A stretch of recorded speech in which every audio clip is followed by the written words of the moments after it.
Hello, welcome back to our YouTube channel. Ni buri mushya kanda subscribe ukore no kunzogera tujye tubana buri munsi aho muherereye hose mugubwe neza bari mu gihugu cy'u Rwanda mutere twose tugize igihugu cy'u Rwanda mukomeze mugubwe neza mu amahoro ndetse n'abari hanze y'igihugu cy'u Rwanda ba diaspora turabasuje kandi tubahaye ikaze kuri YouTube channel yacu.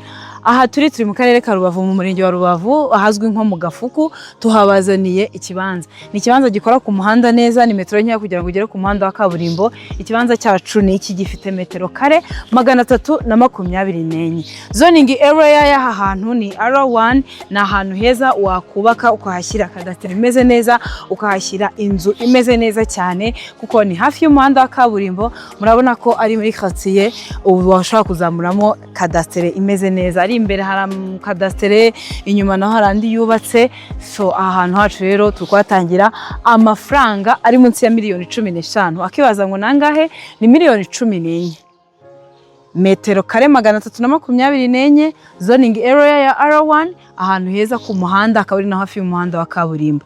Ibyangombwa byose birahari n'ukugura tukorerwa mutation kandi tukabigufashamo byose kugera birangiye. Turukwatangira miliyoni 14 rero uze uhigurire ku bindi bisobanuro ushaka kuwasura ikindi bifuza gusobanuza watwandikira cyangwa se ukaduhamagara kuri iyo nimero ubona kuri screen yawe. Ushobora no kudusanga ahantu dukorera mu mujyi wa Rubavu mu nyubako izwi nka Etaje kwa Habibu dukorera muri floor ya mbere.